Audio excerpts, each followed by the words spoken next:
Welcome to the APLDS program orientation for the 2025-26 school year. My name is Anna Shepard-Jones, and I'm with the Alabama State Department of Education, and it's my privilege to support the implementation of the Principal Act and the APLDS program, and that stands for the Alabama Principal Leadership Development System.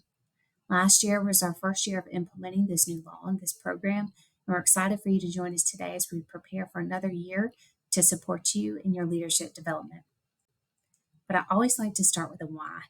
Why do we have this new law and program that's solely focused on the professional growth of our principals and assistant principals across the state? And the answer is pretty simple. School leadership matters. When researchers took a look at that link between leadership and learning over the last 2 decades, what they found was that your impact has actually been understated. In fact, they found that if you move a below average principal to an above average principal, the average student gains an additional 3 months of learning in reading and math. So you substantially contribute to student achievement. You are like that pebble being dropped into the pond. You have that ripple effect. You set the tone for the school's climate. You create the conditions for quality teaching and learning to happen, and that in turn impacts student engagement, achievement, and growth. So that brings us to why we're here today. So in this program orientation, we're going to talk about the APLDS program, what it is, how it can help support you, what you can expect throughout the school year so that you have a successful year of program completion. So let's go ahead and get started.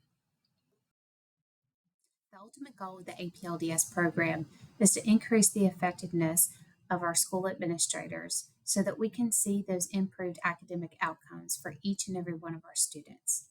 So how do we know if this program is in fact working? The law is very specific about what those measures of success are. So we'll be taking a look at principal retention rates. So we're building up the leadership capacity in our school administrators, but also keeping you there so that you can maximize your impact at the school. We'll also be looking at school climate. So for this, we've got new surveys that we just sent out in spring 2025. It's called the Alabama School Climate Surveys. I'll talk more about that in a little bit, but that's going to be our measure for program evaluation purposes. And then lastly, we'll take a look at those report card indicators, achievement and growth. When we talk about the APLDS program, there's several different components involved to really serve as a comprehensive system of support, and that's represented by the program icon. The first huge component in place that went into place last year were new standards for practicing principals and assistant principals, and really is the keystone to all the other components of the APLDS program, because all those other components are being designed to help deepen your understanding and practice in these standards, these new leadership standards.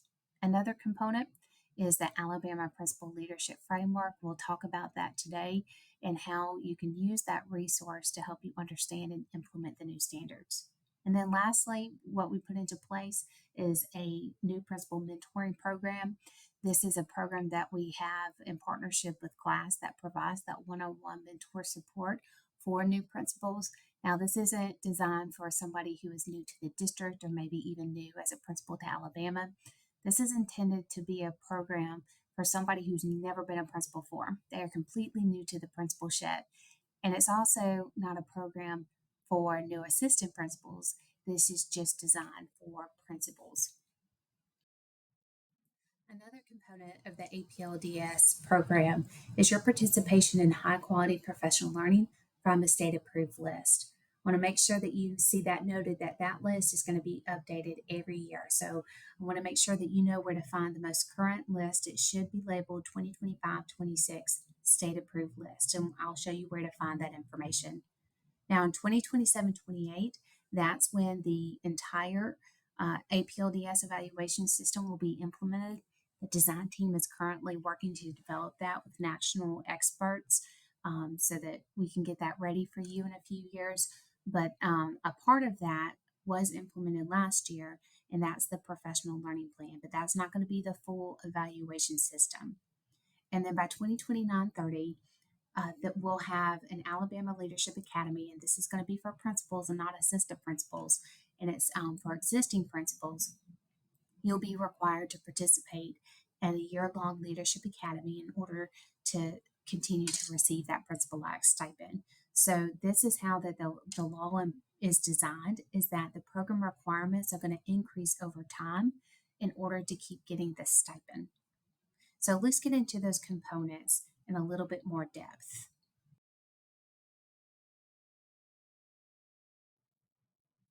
We talked about the goal of increasing principal effectiveness to increase positive school and student outcomes. So, what are the leadership skills and behaviors that are associated with these positive outcomes? In other words, what do the most effective school leaders know and do? Well, they effectively set a vision and direction, ensure a rigorous and coherent system of curriculum, instructional strategies, and assessments that are aligned to those content standards. They have thoughtful, instructionally focused interactions with teachers and develop their staff. They also strategically manage personnel and resources, build those positive school climates through relationships for students, teachers, parents, and the community, and they innovate by engaging in reflective practices to drive their own professional growth and then apply their new learning to drive that positive change. So the law refers to these different areas as the 5 domains of principal effectiveness, and these are your 5 standards. So if you hear the Alabama Standards for School Leadership and the 5 domains of principal effectiveness, we're talking about the same thing.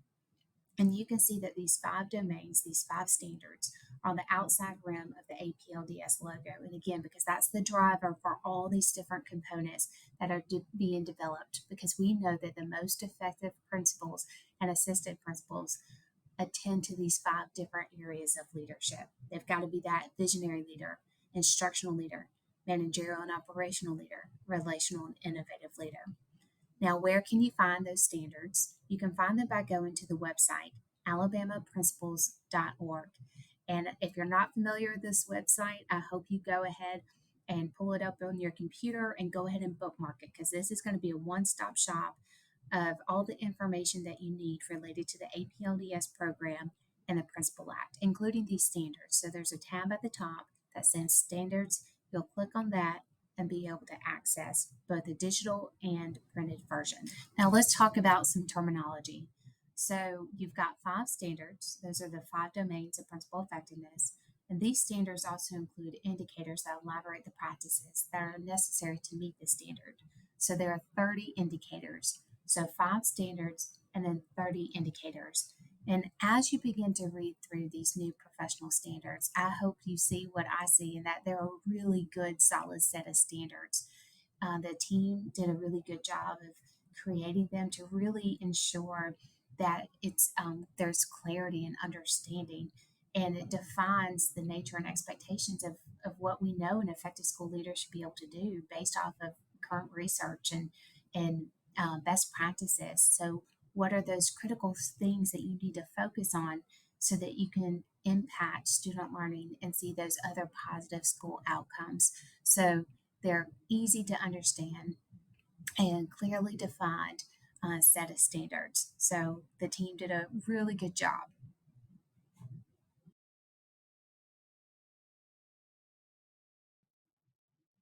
So, the Alabama Principal Leadership Framework is a resource available to you that's grounded in those new standards, the Alabama Standards for School Leadership. And I love how the design team described what they want this resource to be for you. They want it to be a playbook to help you develop and empower school leaders throughout your career pathway. So, it doesn't matter if you're an aspiring leader or a retiring leader, you can pick this up and find something for you. So I love that phrase, though, of how they describe it as a playbook, right? And just like with any playbook, you're not going to run every play. So when you go to the website and you click on framework link at the top, the framework page, again, that's alabamaprincipals.org. When you click and look at the entire framework, you're going to see it's about 138 pages. So please don't automatically just not want to even take a peek inside of this resource just because it's so much. Um, it's not meant to run every play. It's not meant to run and read cover to cover, right? If you are just somebody who you think, hey, I need to firm up my practice in visionary leadership, that's just the information that you're going to go to. So it's not going to be necessarily that cover to cover reading. So we'll talk more about this so you can have a sense of all the information and the resources that are just at your fingertips and available to you. Now, once you access the framework, what you'll find is that there's an indicator map for each of those 30 indicators. Remember, we've got 5 standards and then 30 indicators. And in this indicator map, it will engage you in that reflective process of what do I need to know and be able to do in relation to that indicator. So, what are those key concepts and then those key actions and skills that are involved? And then that next question is, okay, well, where am I now?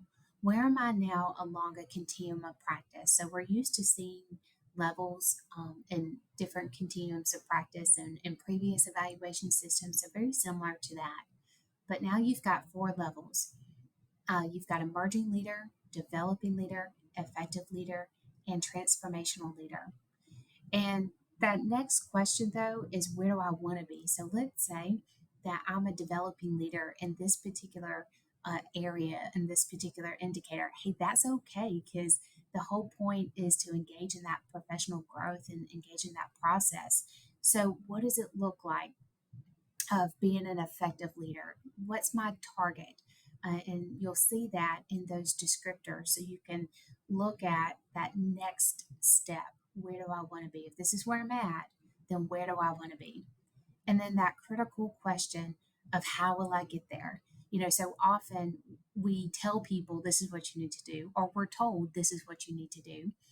And the question is, well, how? And so this is why it's such a comprehensive document, because you're going to find example strategies, example evidence of growth that's really customized to the indicator, but also to your entry point, right? So if I need to get from developing to effective, what are some strategies that are specific for me of my level of readiness so that I can get to that very next step? So let's take a look at an example together. We're looking at Standard 1, Visionary Leadership, Indicator A. So we would refer to this as Standard 1A.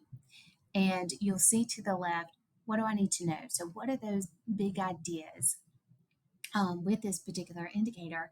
And that's vision for teaching and learning. You'll see that language embedded a lot in the framework. In fact, it's language pulled directly from the law for us to address, because that's an important piece of what you do as an effective leader is collaboratively develop that shared vision for teaching and learning. And then another big part is your ASIP, your Alabama Continuous Improvement Plan. What I want to point out here is that when you go to the framework, you're going to see lots of different hyperlinks embedded. And if you go and click on that ASIP link, it's going to take you to the platform that you need to go to every year to complete that ASIP, the Cognitive Improved Strategies platform. And then to the right, again, it's just really unpacking those skills to help meet the indicator and standards. So just like our teachers unpack those learning standards for our students, those content standards, it's doing the same thing here for these professional standards. All right, and then you're going to see that continuum of practice, those 4 levels. And what I encourage you to do is start with effective.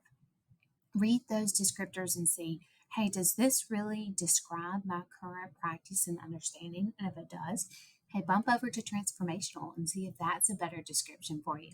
If not, again, that's okay. Go back and read developing. And if you're not quite developing, you go to emerging. And so that's how we encourage you to engage in reading through those different continuums of practice.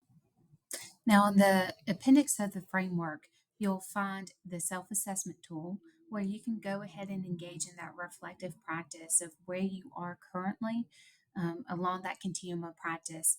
with those indicators. So that's in Appendix A, the self assessment tool. And then in Appendix B, you're going to find the continuum of practice descriptor. So I would recommend putting those side by side as you're thinking about your current knowledge and practice. And as you're thinking of that question, how will I get there? You're going to see some example strategies and example evidence of growth. And it's not just going to be tailored to that individual indicator, but what is your individual level of readiness? What's that entry point? So you're going to see that if you're emerging and you want to get to that very next level of developing, you're going to see strategies that focus on awareness and application. If you want to move from developing into effective, it's really going to be focusing on consistency and being very strategic. And to move from effective to transformational, that's when you're building up that leadership capacity in others and having that shared leadership. So I encourage you to take a look at all those different links. We, as a State Department, all the different sections and departments, we got together and talked and said, hey, what are some good resources and tools and protocols that you have in place that we can embed into that framework? So you're going to see lots of different resources that are available to you there. For each indicator, there are also some example strategies and considerations for district administrators in supporting your professional growth in those particular areas. And then even more example strategies you'll see listed in the appendix that relate to that indicator. So if there's an asterisk, you'll see that there's even more information in the appendix. And so where this came from was that we asked principals and APs last year, what are the areas that you need even more support in? And so you'll find in the appendix, based off of the feedback we got and those topics, there are step by step protocols and resources and extra links, just even more information and opportunities for you to better deepen your practice.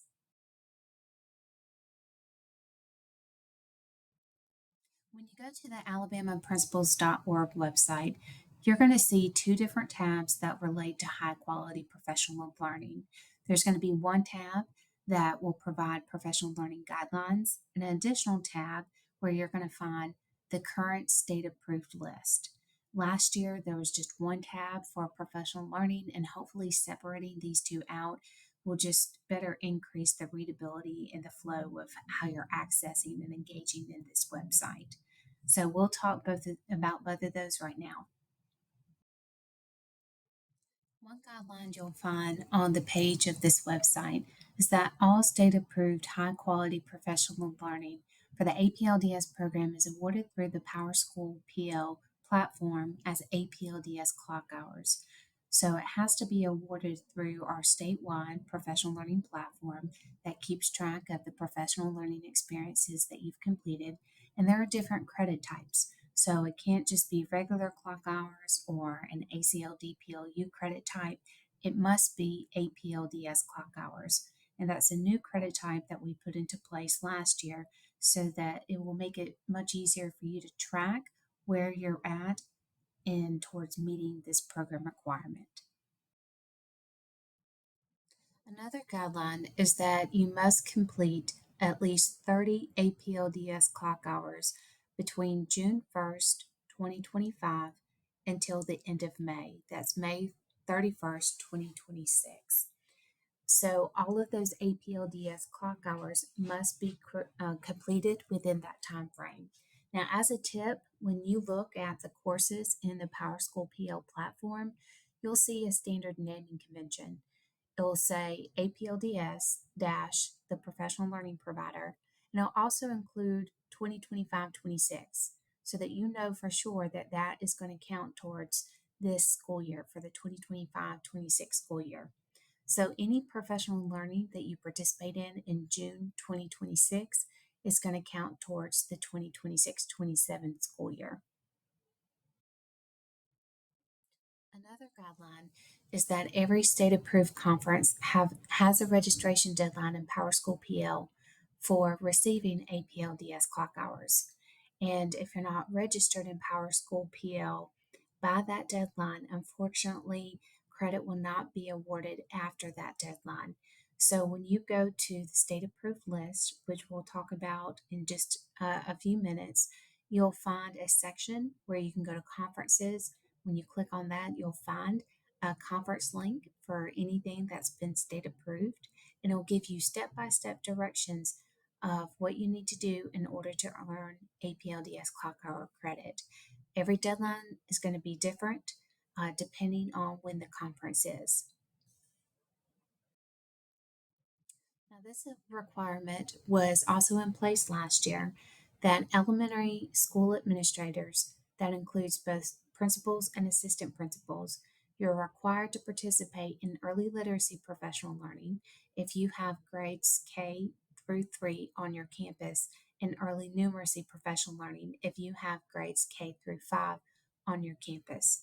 So if you have grades K through 3, you will be required to participate in both early literacy and early numeracy. And the reason for that is that the Principal Act is tied to the Literacy Act and the Numeracy Act. So when you look at the state approved list, you're going to see a filter where you can select early literacy or early numeracy so that you know what is being provided for you to meet these requirements.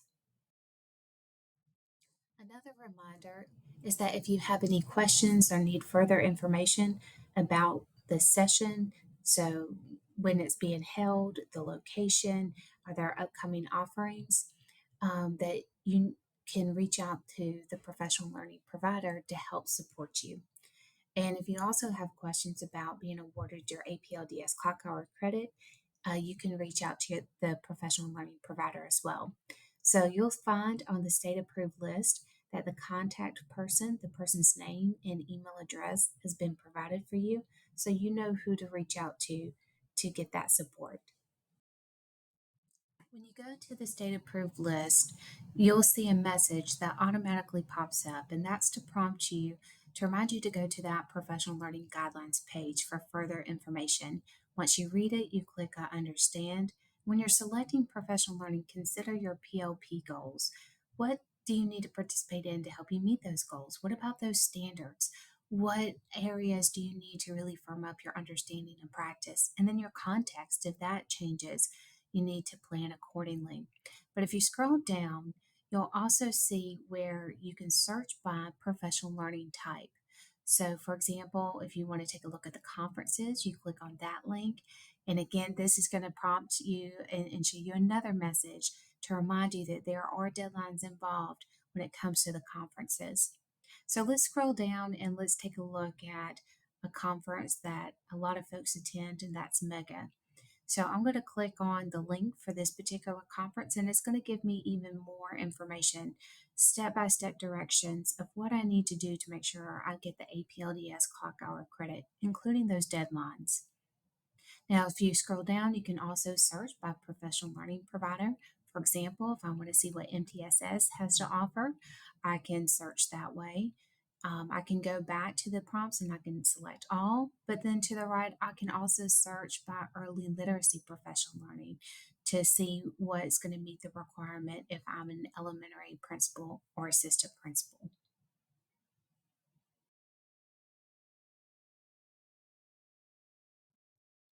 The ALSDE partners with CLASS to provide the Alabama New Principal Mentoring Program for our principals who are in their first and second year of the principalship. Remember, this is for people who have never been a principal before. This program is for 2 consecutive years where they are provided that one on one support from a trained mentor. Now, only a handful of states have a similar structure, and I'm very proud that Alabama is one of those states. Now, what we focus on in the program is for that mentor to build that connection with the mentee so that they can be that source of support to help build up their confidence, their competence, help them identify and articulate their core values as a school leader so that we're seeing that commitment and staying in the profession. So, all of this again is geared towards seeing those improvements in school climate and other academic outcomes, but also keeping our new people in the position so that you can maximize your impact.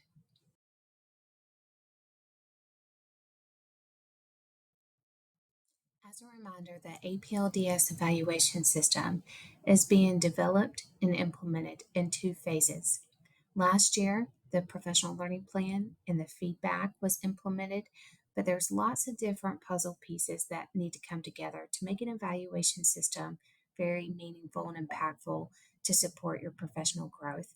And those other pieces are currently being developed by a design team in partnership with an organization that helps support other states engage in this work. So, those other missing pieces include practice measures and results measures. So, these are the conversations and the decisions being had now by the team. And so, for those practice measures, think about the continuum of practice. So, that is going to be included into the evaluation system eventually. And then, those results measures, how else are we going to measure that school climate, that quality teaching and learning, and that academic achievement and growth? Let's talk more about the professional learning plan. This is language pulled directly from the law. And remember, we're focusing on those three areas of growth, achievement, and school climate. So, all principals and assistant principals are required to have at least one goal for growth or achievement or both, and at least one goal for school climate. Now, we know there are other indirect measures for school climate, such as attendance and discipline, but we encourage you to set these goals based off of the most direct measure of school climate that we know of, and that's perception data. And then you're going to have that plan for high quality professional learning from the state approved list. Now, when you're engaging in this process, you're walking through that reflective practice of where am I now? Where am I now in relation to those three areas growth, achievement, and school climate? Then you're thinking about, okay, well, where do I want to be? So I'm determining those critical needs. What are the top priorities that we need to focus on this year based off of that data that we've pulled together to say, hey, yeah, these are our top priorities. And then we're going to set those targets and set those SMART goals.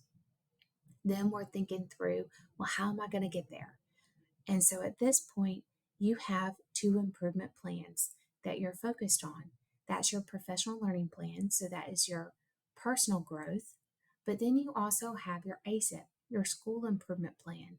And those two should really be nested together. So if this is a focus area for you for your PLP, it really makes sense to streamline that with the ASIP as well. And also, if you have a principal and assistant principal at the same school, you have the same needs, you serve the same community. So it really makes sense to sit side by side and develop the same goals together. Now, what might be different is the professional learning you participate in. And then that next question is, well, how will I monitor my progress? Because we want to make sure, are we on track and do that temperature check throughout the year? Are we on track towards meeting our goals and implementing these improvement plans as they were designed? And then lastly, you're reflecting on the effectiveness. What's that evidence of impact? Did we implement the plan like we said we would? And did we meet our goals? So this really is just engaging in a continuous improvement process. So let's go back to that question, where do we want to be?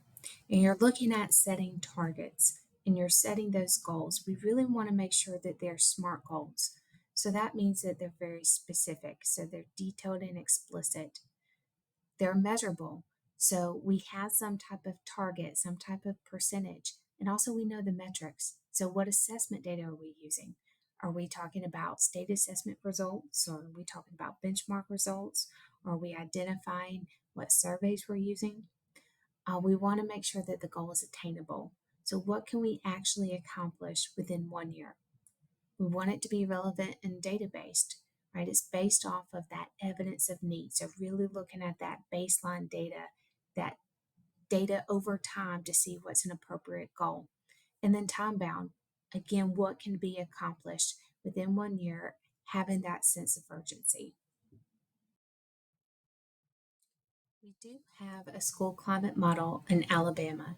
Now, when we talk about school climate, we're talking about how members of the school community experience the school. So those are our families, our students, our staff, our teachers. And in this model, which is based off of a national model, there are three big overarching domains, and that's engagement, safety, and environment. And up under those domains, there are subtopics. And those surveys that went out in spring 2025 for the first time measured these different domains in those different subtopics. So let's talk about how you can find those survey results from spring 2025 so that you can look at that data, use it as a baseline data to set your goals for the 25-26 school year.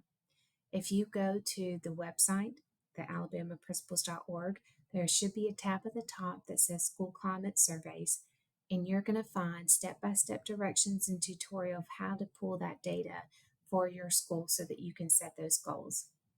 Now, if you also want to learn more about this new school climate model in Alabama, there are three different asynchronous online opportunities for you to engage in that model and to look at that survey data so that you're able to set a meaningful PLP goal. They're worth 8 APLDS clock hours each. So I encourage you to take a look at that opportunity if that's something that you need to deepen your practice in. Now let's talk about the technical side of the evaluation system. So you'll go to the AIM portal and you'll click on that TE application.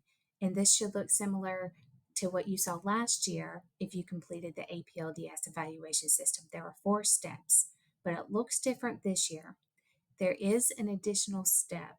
So now we're going from 4 steps to 5 steps. And we'll talk more about each of these steps and what that new third step looks like for you. Step 1 is where you select your school administrator position. This is similar to last year, only a slight revision to the options. So if you're an assistant principal, you're going to make sure you select that first option. Now, if you're a principal, you're going to be in one of 2 categories. You're going to be a new principal or you're going to be considered an existing principal. Only click New Principal, that second option, if you've been identified as participating in the New Principal Mentoring Program. So that's in your first or second year of the principalship. We ask to make sure that you're selecting the right option because it's going to filter to what you should be completing in the evaluation system based off of what you select. And if that right option is not selected, then we'll have to go back and then reset your PLP. So just attend to that detail and making sure that you're selecting the right position. And if you're not sure, you can reach out to somebody in your district who serves as the APLDS district contact. Step 2 is the professional learning plan. This is the exact same as last year. There's 2 buttons. The one to the right is optional. That's participate in discussion. So this is where you can upload your baseline data to demonstrate that you have an appropriate SMART goal. You can also engage in dialogue with your evaluator by leaving comments, and you can discuss, is this an appropriate goal or not? Now, the one to the left, that is required. That is where you're going to actually add your APLDS goals for growth, achievement, school climate. So everyone is required to complete this step. Now, when you click on that button, it's going to look the same as last year. So you can select growth goal or achievement goal or both, and that will provide you the drop-down box for you to add your SMART goal. And then everybody will select or write at least one school climate goal. Now, you'll notice in this example, there are only 3 goals. And so we recommend no more than 3 to 5 so that you're really doing less but with greater focus, because beyond that, it can be really hard to maintain what those top priorities are. Now, also see that in the text box, it's just the SMART goal. So it's not this long paragraph, it's just very simple goal. But we do recommend that you get further guidance from your district because these are just suggestions and recommendations that we're making from the state but it's going to be your district and your evaluator who are reviewing and approving your PLP. And of course, you're going to set your goals, but also indicate your plan for participating in high quality professional learning from the state approved list. You'll also see a link to the 2025-26 state approved list. I encourage you to also think through this other piece of expected evidence, because the real critical part of this entire program working is that you're not just sitting in the PD and in that training and in that session, but you're applying that new learning. So think through what would be some expected evidence that will demonstrate the application of your new learning. How are you turning that around? So it's helpful to have in your evidence your transcript from Power School PL, but really it's moving beyond that, right? How are you turning that information around? How is that informing your practice? So go ahead and plan for that when you're developing that second step. Now, some people reached out with questions last year, and this was a really good question to have that, well, Anna, what if I put this in my PLP and then that session got canceled or something happened I wasn't able to attend? Hey, that's just a plan. You still want to be very strategic and targeted with identifying your professional learning that you're going to participate in, just like you are when identifying your goals. But there are plans, and plans do change. So you're not going to go back and open up your PLP once it's been submitted by the October 1st deadline. But what you can do is capture that in the evidence. So when we talk about that step, there's a place where you can add evidence for high quality professional learning. And this would be the opportunity to say and to indicate I was not able to attend this professional learning, but this is what I attended instead, and this is the evidence to demonstrate the application of my new learning. Now let's talk about that new step that's been added for the 2025-26 school year, and that's the certification of stipend eligibility. So once you've completed steps 1 and 2, this step will unlock for you. And you'll first find where we'll ask you some information about your experiences. But you'll also find that there are program orientation assurances. So you're watching the video, you understand what the expectations are to successfully complete the APLDS program for this year. And we've walked through a lot of those guidelines already. So it's just really another assurance and a check to make sure that you understand what's required to successfully complete the program and receive the Principal Act stipend if you're eligible, just so that we're all on the same page and everything is very clear of what needs to be done. Now, this is why it's called the certification of stipend eligibility, so that you're also very clear about what the criteria are to be eligible for the Principal Act stipend. And so the first part of the criteria is to hold a valid leadership certificate in Alabama by October 1st, 2025, making sure that you are assigned a principal or assistant principal staff position in the education directory and at the same school, and that you're also not assigned a superintendent or assistant superintendent staff position. If you are somebody who is in an interim position, unfortunately, you would not be eligible for the Principal Act stipend. You also need to be employed in the position no later than October 1st, 2025. And you must meet the law's definition of a principal or assistant principal. And we'll talk about this a little bit more when we go over the legislative updates, but you can read that definition and see if that best reflects your roles and responsibilities. Something else is to make sure you know that if you are eligible for the Principal Act stipend, you have to remain at that school in the position for the entire school year in order to receive the stipend.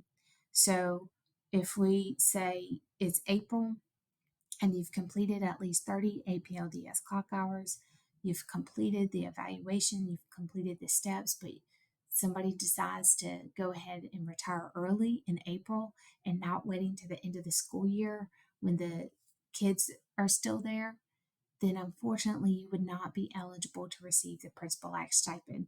Because remember, we're wanting to build up your capacity, but also keep you there. And so that we're not seeing those disruptions in the learning environment. So you have to stay until the end of the year in order to receive the stipend. So here's an excerpt of what you're going to see just to give you a sense of how you'll interact with the platform. So it'll walk you through these questions, but it will be a dynamic experience. So if you select yes, then it'll move you on to the next question. But if you select no, it may take you to a different response, especially when it comes to asking those questions about your stipend eligibility and if you meet that criteria. Now, your evaluator will also complete the certification of stipend eligibility and walk through that criteria. Do you hold a valid leadership certificate? Do you meet the law's definition of a principal or an assistant principal? And that's again just so that everybody has a good understanding, including your evaluators, of what the criteria are in order to be eligible for the Principal Act stipend. So, step 4 is your evidence. So, this is where you're going to add evidence to show that progress towards meeting your goals. So, that's for growth or achievement or both, and also for school climate. So, you have a narrative box where you can write a summary of your findings, and then you can upload documents as well. Now, we really recommend that you go ahead and add evidence throughout the year.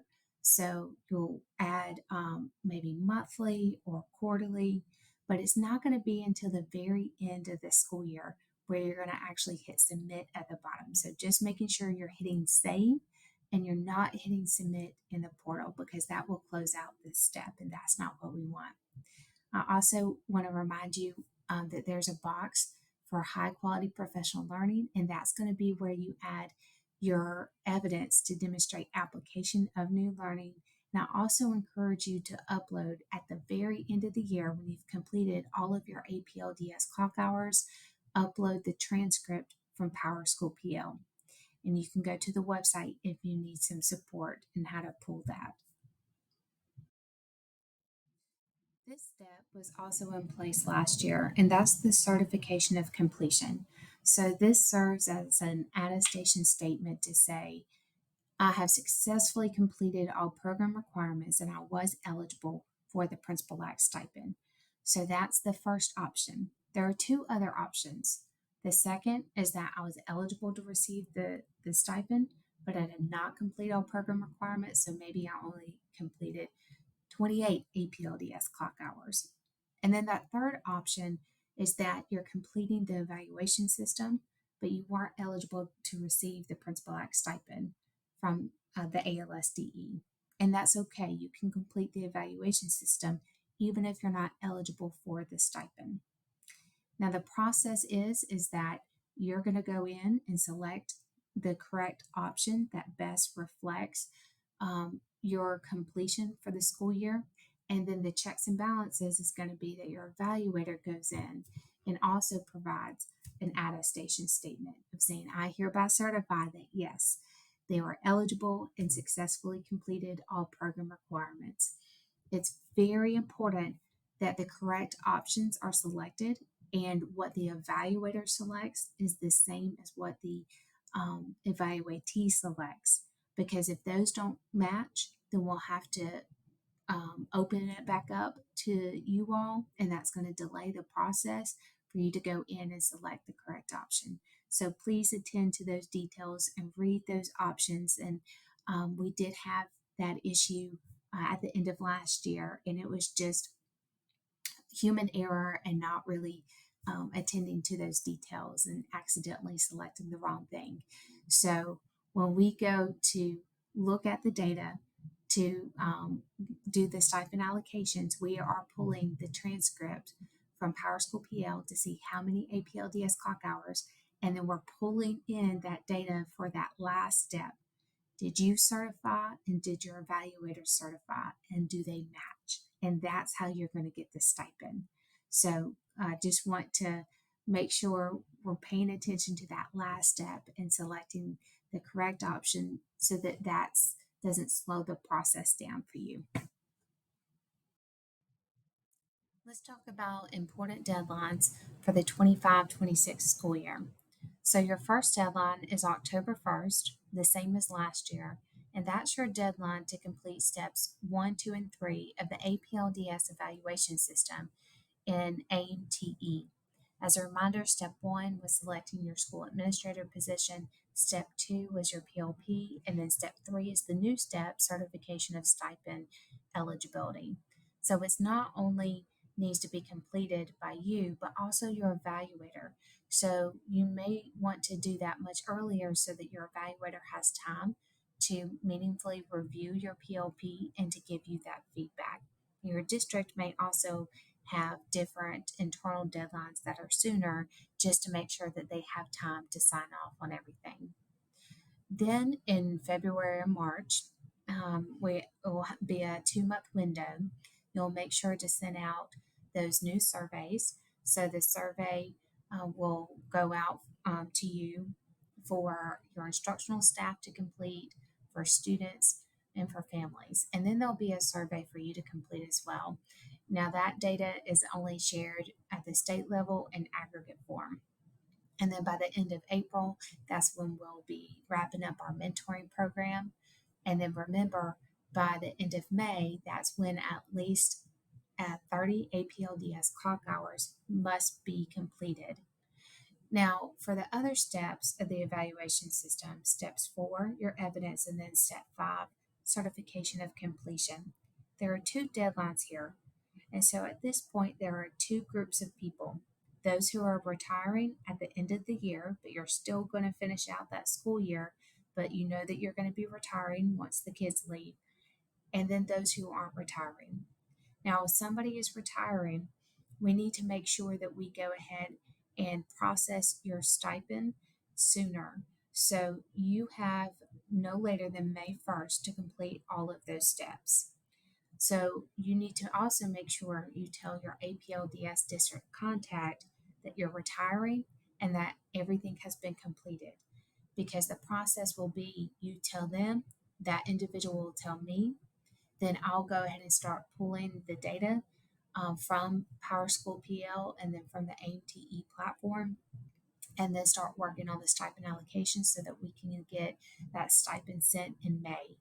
Because this stipend does count towards retirement, so the highest average 3 years within the last 10, but it won't count unless you're paid the stipend before your retirement date. So there is a sense of urgency, but I'm not going to know to pull that data or to go ahead and process that stipend allocation for you unless somebody tells me. Now we have the other group of folks who are not retiring. And so this will, the process will be that you're not going to be receiving a stipend allocation individually. It's going to be when everybody else in the district has completed all the steps. So if that happens before that deadline, which is technically the 3rd week of June, if it happens before then, and we do highly recommend you go ahead and complete everything in May. In fact, your district may have a different internal deadline, so please follow their guidance. But the process is once we find out if it's before that June deadline, your APLDS district contact will reach out to me and say, all right, we've completed everything. You can go ahead and start pulling the data and start processing the stipend allocation for our district. And that takes some time. It will take about 6 to 8 weeks to go and pull that data and get the stipends ready. Those stipends will be sent to the district, to the CSFO, and then they'll disperse from there. So it is a process, and that's why we say if we can go ahead and start working on it in May, that means that you could potentially get paid sooner. Let's talk about the stipend. There are 2 different supplements. There's the base supplement and the additional supplement. The base supplement for principals are up to $10,000, and the base for assistant principals are up to $5,000. And you receive that supplement if you successfully complete all program requirements and are eligible. Then there's the additional supplement.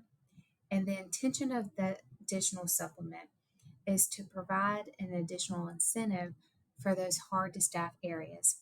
So those are our schools that are high poverty or maybe low performing and have those unique challenges and barriers. And so really it's designed to say, hey, let's recruit talent to those areas to provide them additional support. So the additional supplement is for principals up to $5,000 if you serve a high poverty or low performing school, and then up to $2,500 for assistant principals who serve a high poverty or low performing school. Now, what happened last year is that about 80% of our principals and assistant principals were eligible for the additional supplement.